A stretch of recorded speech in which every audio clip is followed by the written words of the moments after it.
ഈ മണ്ണിനോട് വരുന്ന ഓരോ കർഷകരെയും അഭിനന്ദിച്ചുകൊണ്ട് ഈ പരിപാടിയുടെ ഉദ്ഘാടനം ചെയ്യാൻ വേണ്ടി പഞ്ചായത്ത് പ്രസിഡന്റ് രവീണ മന്ദേർ അവരുടെ ക്ഷണിക്കുന്നു.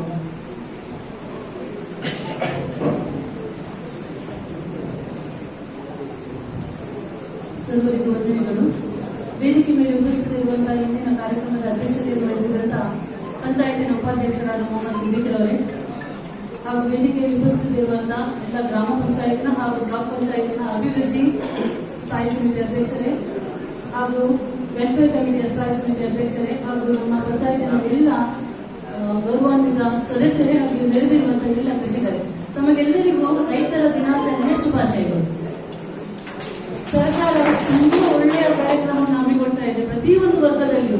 ಅದರಲ್ಲಂತೂ ಕೃಷಿಕರಿಗಾಗಿ ಹಲವಾರು ಯೋಜನೆಗಳನ್ನು ಹಲವಾರು ವರ್ಷಗಳಿಂದ ನಡೆಸಿಕೊಂಡು ಬರ್ತಾ ಇದೆ, ಹಲವಾರು ಯೋಜನೆಗಳನ್ನು ಕೊಡ್ತಾ ಇದೆ. ಯಾಕಂತ ಹೇಳಿದ್ರೆ ಕೃಷಿ ಇವತ್ತಲ್ಲ, ಯಾವಾಗ ಮನುಕುಲ ಶುರುವಾಗಿದೆಯೋ ಆವಾಗದಿಂದ ಇನ್ನು ಎಲ್ಲಿ ತನಕ ಮಾನವ ಸಂಕುಲ ಇದೆಯೋ ಅಲ್ಲಿ ತನಕ ಸಮೇತ ಕೃಷಿ ಹೇಳುವಂಥದ್ದು ನಮ್ಮ ಎಲ್ಲರ ಬೆನ್ನೆಲುಬು ಆಗಿದೆ. ಕೃಷಿ ಎಲ್ಲರ ದಿನಾಚರಣೆ ಯಾಕೆ ಆಚರಿಸಬೇಕು ಅಂತ ಹೇಳಿದ್ರೆ, ಇಡೀ ವರ್ಷ ನಿರಂತರವಾಗಿ ಇಡೀ ವರ್ಷಾದ್ಯಂತ ಬೇರೆಯವರಿಗಾಗಿ ಅವರು ಕಷ್ಟಪಡ್ತಾ ಇದ್ದಾರೆ.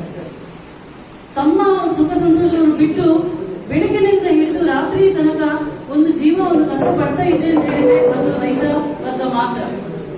ಆ ರೈತರು ಇಲ್ಲ ಅಂತ ಹೇಳಿದ್ರೆ ಯಾವ ಸಂಕುಲ ಸಮೇತ ಇರ್ಲಿಕ್ಕೆ ಸಾಧ್ಯ ಇಲ್ಲ. ಹಿಂದಿನ ಕಾಲದಾಗಿ ಈಗಲೂ ಸಮೇತ ನಾವು ಎತ್ತನ್ನು ಉಪಯೋಗಿಸಿ ನಾವು ಉಳುಮೆ ಮಾಡ್ತಾ ಇಲ್ಲ.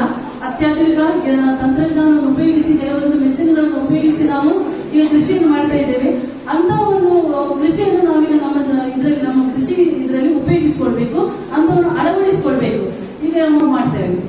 ಕೃಷಿಕರು ಒಳ್ಳೆಯದಾಗಿ ಒಳ್ಳೆಯ ಬೆಳೆಯನ್ನು ಬೆಳಿಬೇಕು ಅಂತ ಹೇಳುವಂಥದ್ದು ಸರ್ಕಾರದ ಉದ್ದೇಶ. ಹಿಂದಿನ ಕಾಲದಿಂದ ಸಮೇತ ಏನ್ ಮಾಡ್ತೇವೆ, ಒಂದೇ ಕೃಷಿಯನ್ನು ನಾವು ಅಳವಡಿಸಿಕೊಂಡು ಬಂದಿದ್ದೇವೆ. ಆದ್ರೆ ನಮ್ಮ ಕೃಷಿಯಲ್ಲಿ ಸ್ವಲ್ಪ ಬದಲಾವಣೆ ಮಾಡಿ ಕೆಲವೊಂದೆಲ್ಲ ಕಮರ್ಷಿಯಲ್ ಕ್ರಾಪ್ಸ್ ಅಂತಿದೆ, ಅದನ್ನೆಲ್ಲ ನಾವು ಸಮೇತ ಮಾಡಿ ಬೆಳೆದ್ರೆ ಖಂಡಿತವಾಗಿ ಇಲ್ಲಿ ಆಗ್ತದೆ ಅಂತ ಹೇಳುವಂತ ನಾನು ಕೆಲವರಿಂದ ಕೇಳಿಕೊಂಡಂಥದ್ದು. ಡ್ರ್ಯಾಗನ್ ಫ್ರೂಟ್ಸ್ ಆಗಿರ್ಬೋದು ಅಥವಾ ಏಲಕ್ಕಿ ಬೆಳೆ ಆಗಿರ್ಬೋದು ಅಥವಾ ಕೆಲವೊಂದೆಲ್ಲ ಕಮರ್ಷಿಯಲ್ ಕ್ರಾಪ್ಸ್ ಇದೆ, ಅದನ್ನು ಅಡಿಕೆ ಒಟ್ಟಿಗೆ ಬೆಳೆಸಿದಾಗ ಏನಾಗುತ್ತೆ ಅಂತ ಹೇಳಿದ್ರೆ ಎಲ್ಲ ಸಮಗ್ರ ಕೃಷಿ ಮಾಡಬೇಕು ಅಂತ ಹೇಳುವಂಥದ್ದು ಇನ್ನೊಂದು ನಾನು ಕಂಡುಕೊಂಡಂಥದ್ದು. ಕೆಲವೊಂದು ಕೃಷಿಕರನ್ನು ನಾವು ಭೇಟಿಯಾಗಿ ಇದೆಯಲ್ಲ, ಕೆಲವೊಂದು ಕೃಷಿಕರನ್ನು ಭೇಟಿಯಾಗಿ ಸಮಗ್ರ ಕೃಷಿ ಮಾಡಿದ್ರೆ ಪ್ರತಿಯೊಂದು ಒಂದೇ ಬೆಳೆ ಅಲ್ಲ, ಒಂದು ಬೆಳೆ ಒಟ್ಟಿಗೆ ಮಧ್ಯದಲ್ಲಿ ಇತರ ಕಮರ್ಷಿಯಲ್ ಕ್ರಾಪ್ಸ್ ಹಾಕಿದಾಗ ಏನಾಗುತ್ತೆ ಅಂದ್ರೆ ಒಟ್ಟೊಟ್ಟಿಗೆ 5 ಬೆಳೆಗಳು ಬೆಳೆಯುವಂತ ಸಾಧ್ಯತೆ ತುಂಬಾ ಚೆನ್ನಾಗಿ ಬೆಳೀತದೆ. ಹಾಗೆ ಇನ್ನೊಂದು ಏನು ಅಂತ ಹೇಳಿದ್ರೆ ಸಾವಯವ ಕೃಷಿ ಮಾಡಬೇಕು ಅಂತ ಹೇಳಿ ಸರ್ಕಾರ ಯಾವಾಗ ಸಮೇತ ಸಾವಯವ ಕೃಷಿಗೆ ಒತ್ತು ನೀಡ್ತಾ ಇರುವಂತದ್ದು. ಆದಷ್ಟು ನಾವು ರಾಸಾಯನಿಕ ಗೊಬ್ಬರಗಳನ್ನು ಬಳಸದೆ ಸಾವಯವ ಕೃಷಿಗೆ ಒತ್ತು ನೀಡಿ ಒಳ್ಳೆಯ ಕೃಷಿಯನ್ನು ಮಾಡಲಿಕ್ಕೆ ಖಂಡಿತವಾಗಿ ಸಾಧ್ಯ ಇದೆ. ಹಾಗೆ ಹಿಂದಿನಿಂದ ಸೇರು ಈ ರಾಸಾಯನಿಕ ಅಂತ ಹೇಳಿ ಗೊಬ್ಬರ ಹೇಳುವಂಥದ್ದು ತುಂಬಾ ವರ್ಷಗಳಿಂದ ಇಲ್ಲ, ಕೇವಲ ಒಂದು 50 ವರ್ಷಗಳಿಂದ ಮಾತ್ರ ಇದು ಶುರುವಾದಂಥದ್ದು. ಅದಕ್ಕೆ ಮೊದಲು ಖಂಡಿತವಾಗಿ ರಾಸಾಯನಿಕ ಗೊಬ್ಬರಗಳನ್ನು ಯಾರು ಬಳಸ್ತಾ ಇರಲಿಲ್ಲ, ಎಲ್ಲ ಹಟ್ಟಿ ಗೊಬ್ಬರ ಸಾವಯವ ಗೊಬ್ಬರಗಳನ್ನೇ ಬಳಸಿಕೊಂಡು ಕೃಷಿ ಮಾಡ್ತಾ ಇರುವಂಥದ್ದು. ಅದನ್ನೇ ನಾವೀಗ ಪುನರಾವರ್ತನೆ ಮಾಡಬೇಕು.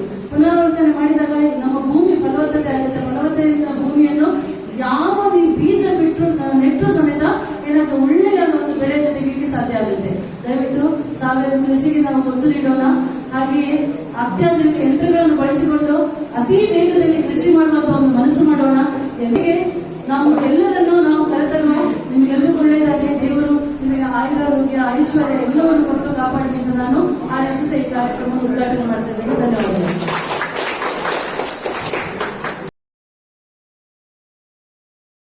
വർഷാരംഭം കൂടിയാണ് ചിങ്ങമാസം. കർക്കിടകത്തിന്റെ വറുതിയിൽ നിന്ന് ചിങ്ങപ്പുലരിയെ വരവേറ്റുകൊണ്ട് ഐശ്വര്യത്തിന്റെ പ്രതീകമായി കൊണ്ടാണ് ഓരോ മലയാളിയും ചിങ്ങമാസത്തെ വരവേൽക്കുന്നത്. കർഷകൻ മണ്ണിനോട് ചേർന്ന് നിന്നുകൊണ്ട് മണ്ണിൽ കൃഷി ചെയ്ത് മണ്ണിനെ നല്ല രീതിയിലുള്ള വിളവെടുപ്പ് നടത്തിക്കൊണ്ടിരിക്കുന്ന കാലഘട്ടമാണ് കർഷകരെ സംബന്ധിച്ചിടത്തോളം. കർഷകർ ചേറിൽ കൈവെക്കുന്നത് കൊണ്ടാണ് മനുഷ്യർക്ക് ചോറിൽ കൈവെക്കാൻ പറ്റുന്നത് എന്ന് സങ്കല്പം കൂടിയുണ്ട്. നമുക്കറിയാം, ദിവസത്തിൽ ഏറ്റവും പ്രിയപ്പെട്ട മുതിർന്ന കർഷകരെ ആദരിച്ചുകൊണ്ടാണ് ഓരോ വർഷം കൊണ്ടും കാലഘട്ടത്തിലേക്ക് നമ്മളെ കഴിഞ്ഞുപോയിക്കൊണ്ടിരിക്കുന്നത്. ഇനിയും ഒരുപാട് വർഷങ്ങളിൽ നല്ല വിളവെടുപ്പ് നടത്തിക്കൊണ്ട് കർഷകർക്ക് മുന്നോട്ട് പോകാൻ സാധിക്കട്ടെ എന്ന് ആശംസിച്ചുകൊണ്ട് എല്ലാവിധ ಆಶಂಸೆಗಳು ಅಭಿನಂದನೆಗಳು ಮುನ್ನಿರ್ತಿರುವ ನನ್ನಿ.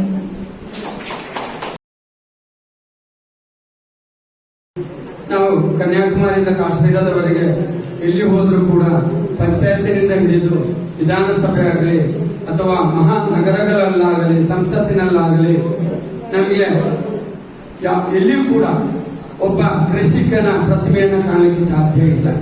ಆದ್ರೆ ಅಲ್ಲಿ ಕಾಣುವಂಥದ್ದು ಅಲ್ಲಿ ರಾಜಕಾರಣಿಗಳ ಮುತ್ಸದ್ದಿಯ ಹಿತಚಿಂತಕರ ಪ್ರತಿಮೆಯನ್ನ ನಿರ್ಮಿಸಿದ್ದಾರೆ, ಲಕ್ಷ ಲಕ್ಷ ಕಟ್ಟಲೆ ಕೊಟ್ಟು. ಆದ್ರೆ ಇವರೆಲ್ಲರ ಹೊಟ್ಟೆ ತುಂಬಿಸುವಂತ ಒಬ್ಬನೇ ಒಬ್ಬ ಕೃಷಿಕನ, ಈ ಅನ್ನದಾತನ ಒಂದು ಪ್ರತಿಮೆಯನ್ನ ನಾವು ಎಲ್ಲಿಯೂ ಕೂಡ ಕಾಣಲಿಕ್ಕೆ ಸಾಧ್ಯ ಇಲ್ಲ. ಪ್ರಥಮವಾಗಿ ನಾವು ಅದನ್ನ ಮಾಡಬೇಕಾಗಿದೆ. ಯಾಕೆಂದ್ರೆ ಎಲ್ಲರಿಗೂ ನಾವು ಅವರಿಗೆ ಶ್ರಮಜೀವಿ ಹಾಗೂ ಅನ್ನದಾತ ಅಂತ ಎಲ್ಲಾ ಪುಣ್ಯ ಹೆಸರನ್ನು ನಾವು ಕೊಡ್ತೇವೆ. ಅವರು ಇವತ್ತಿನವರೆಗೂ ಕೂಡ ಆರಕ್ಕೆ ಇರಲಿಲ್ಲ, ಮುಂದೆ ಬರಲೇ ಇಲ್ಲ. ಯಾಕಂದ್ರೆ ಅವರು ಶ್ರಮ ಪಟ್ಟುಕೊಂಡು ಕೃಷಿಯನ್ನ ಮಾಡ್ತಾರೆ. ಅದಕ್ಕೆ ಸೂಕ್ತವಾದಂತ ಮಾರುಕಟ್ಟೆ ಇಲ್ಲದೆ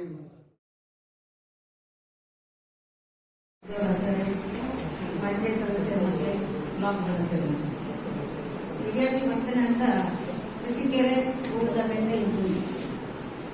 ಸರ್ಕಾರ ಜನಕೀಯ ಯೋಜನೆಯನ್ನು ಕೊಂಡು ಬಂದಾಗಲೇ ಕೃಷಿಕರಿಗೆ ಒತ್ತು ಕೊಟ್ಟು ತಿಂಗಳಂಚಿನ ಅಮೌಂಟ್ 30% ಜಾಸ್ತಿ ಆದ ಕೃಷಿಕರಿಗೆ ತಿಂಗಳು ನಂತರ ನಿಯಮವನ್ನು ಪಾಲನೆ ಮಾಡುತ್ತದೆ ಈ ಜನಕೀಯ ಯೋಜನೆಗೆ ಆರಂಭವಾಗುತ್ತದೆ. ಅಪ್ಪ ಮಾತಾ ಕೃಷಿಕರಿಗೆಲ್ಲ ಈ ಸವಲತ್ತು ಇಕ್ಕಂದು ಬಂದ ಉದ್ದೇಶಗಳು ಗ್ರಾಮ ಸಭೆಯ ಮುಖಾಂತರ ಜನರಿಗೆ ಆಯ್ಕೆ ಮಾಡಿದ ನಿಯಮಗಳ ಆಯ್ಕೆಗೊಂಡು ಐದು ಬಗ್ಗೆ ಅವಲವರು ಕೃಷಿಕರನ್ನ ಕಮಿಟಿಯನ್ನು ಮಾಡುತ್ತದೆ. ಆ ಕಮಿಟಿಯ ಮುಖಾಂತರ ಏರಿಗೆ ಹೆಚ್ಚಿನ ಬಂದ ತೀರ್ಮಾನ ಆ ಕಮಿಟಿಗೆ ಉಳಿಸಲಾಗುತ್ತದೆ. ಹೆಂಗಿಂತೆ ಪಂಚಾಯತ್ ಅನುಸರಣೆ ಮಾಡುವುದೆಲ್ಲ ಈ ಸರ್ಕಾರದ ನಿಯಮ ಮಾತ್ರ. ಅವು ಸವಲತ್ತು ಮಾದರಿಗಳ ತಿಕ್ಕೊಂಡು ಇತ್ತೆಲ್ಲ ಎಂಬ ಕಲಿಯಲು ಸಾಧ್ಯ ಆಗುತ್ತದೆ.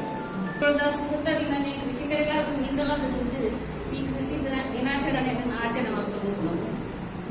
ಅಂಚಾದ ಮನದುರ್ಗುಲ ಎಂಕ್ಲೇತನಿಗೆ ನೋಟಿಸ್ ಇದ್ದಿನಾಡಲ್ಲ ನಿಟ್ಟಿನಾಗಲಿ ಪ್ರತಿ ವಲಯಗಳ ಬಂದಂತು ಗ್ರಾಮ ಸಭೆಯ ಜನಸಂಖ್ಯೆ ಹೆಚ್ಚಾಗುವುದು ವಿನಂತಿ ಮಾಡಿದಂತು ಈ ಕಾರ್ಯಕ್ರಮವನ್ನು ಸುಮ್ಮನೆ ಆಡಳಿಸುವುದು ಎಲ್ಲರ ಬಾಧ್ಯತೆ.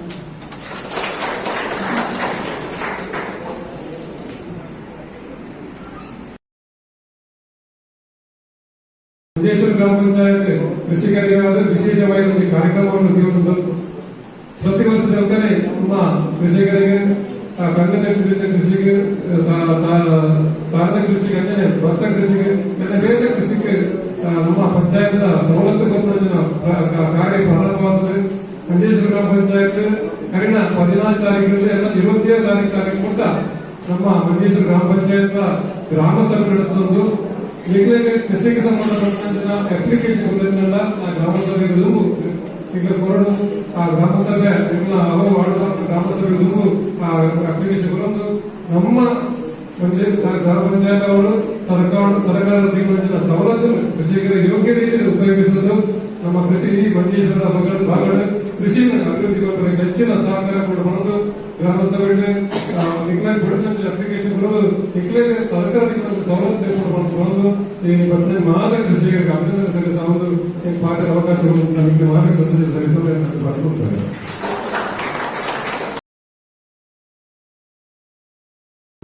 ಸಲ್ಲಿಸಿದ್ದೇವೆ. ಕೇರಳ ಸರ್ಕಾರ ಕೃಷಿಕರಿಗೆ ಸಹಾಯ ಮಾಡಬೇಕಾಗಿ ಪಂಚಾಯತ್ನ ಪ್ಲಾನ್ ಬೋರ್ಡ್ನಲ್ಲಿ 40% ಮೀಸಲಿಟ್ಟು ಈ ಕೃಷಿಕರಿಗೆ ಸಹಾಯ ಮಾಡುತ್ತಾ ಬಂದಿರುತ್ತದೆ. ಇದನ್ನು ಮಂಜೇಶ್ವರ ಸರ್ವಿಸ್ ಕೋಆಪರೇಟಿವ್ ಬ್ಯಾಂಕಿನಲ್ಲಿ ಕೃಷಿಕರಿಗೆ ಬೇಕಾಗಿ ಬಡ್ಡಿ ರಹಿತ ಸಾಲವನ್ನು ಕೊಡುವ ಒಂದು ಕ್ರಮವನ್ನು ನಾವು ನಂಬಿಕೊಂಡಿದ್ದೇವೆ.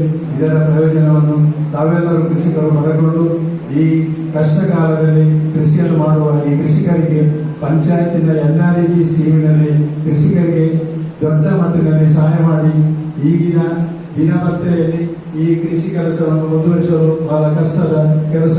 ಆದ್ದರಿಂದ NREG ಸ್ಕೀಮಿನಲ್ಲಿ ಮಂಜೇಶ್ವರ ಪಂಚಾಯತ್ ಈ NREG ಸ್ಕೀಮಿನಲ್ಲಿ ಕೃಷಿಕರಿಗೆ ಬೇಕಾಗಿ ಸಹಾಯ ಮಾಡುವ ಭತ್ತ ನೆಡುವಂತಹ ಕಾರ್ಯಕ್ರಮವನ್ನು ಹಮ್ಮಿಕೊಂಡರೆ ಬಹಳ ಉತ್ತಮ ಎಂಬ ಅಭಿಪ್ರಾಯದಿಂದ ಬಂದ ಎಲ್ಲ ಕೃಷಿಕರಿಗೂ ಮೊದಲ ಅಭಿನಂದನೆಗಳನ್ನು ಸಲ್ಲಿಸುತ್ತಾ ನನ್ನ 2 ಮಾತನ್ನು ನಿಲ್ಲಿಸುತ್ತೇನೆ.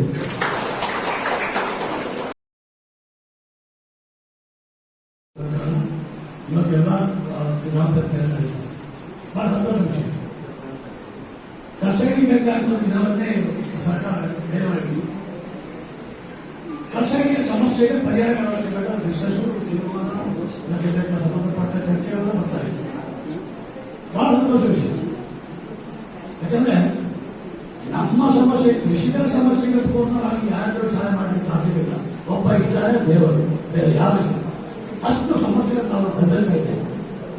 ನಾವು ಒಂದು ಸಮಸ್ಯೆ ಅಲ್ಲ, ಒಬ್ಬ ವ್ಯಾಪಾರಿಗೆ ಒಂದು ಸಮಸ್ಯೆ ಇರ್ಬೋದು, ಒಂದು ಕರ್ಷಕರಿಗೆ ಒಂದು ಎರಡು ಸಮಸ್ಯೆ, ಒಂದು 10-15 ಸಮಸ್ಯೆಗಳು, ರಾತ್ರಿ ಸಮಸ್ಯೆ ಇದೆ, ಹಗಲು ಸಮಸ್ಯೆ ಇದೆ, ಎಲ್ಲಿ ಹೋಗಿ ಬರುವಾಗಲೂ ಸಮಸ್ಯೆ ಇದೆ. ನಾವು ಅನ್ವಯಿಸಿದ್ರೆ ಯಾಕಂದ್ರೆ ರಾತ್ರಿ ಅಂತ ಹೇಳುವಾಗ ರಾತ್ರಿ ನಾನು 7 ಗಂಟೆ ಯಾವಾಗ ಕಾಯ್ತಾ ಇದೆ, ಹಂದಿಗಳು ಹುಟ್ಟೆ ಕೂತ್ಕೊಳ್ಳೋದು, ಕೃಷಿಯಲ್ಲಿ ಬಿಟ್ಟು ಕೃಷಿಗೆ ಹೋಗುವ ಅದರ ಕರ್ಷಕರನ್ನು ಈಗ ಹೊಡಿತಾ ಇದ್ದಾರೆ. ನಮ್ಮ ಪಂಚಾಯತ್ನಲ್ಲಿ ಎಷ್ಟೋ ಕರ್ಷಕರಿಗೆ ರಾತ್ರಿ ಹಗಲು ಹಂದಿ ಎದ್ದು ಬಿಡ್ತಾ ಇದೆ. ಈಗ ಸುಮಾರು ഭാഗമായിട്ട് മാഡം ഇവിടെ നമ്മുടെ സ്റ്റേജിൽ ഇരിക്കുന്നുണ്ട്. ശ്രീമതി ഉമാവതി ആർ നായർ.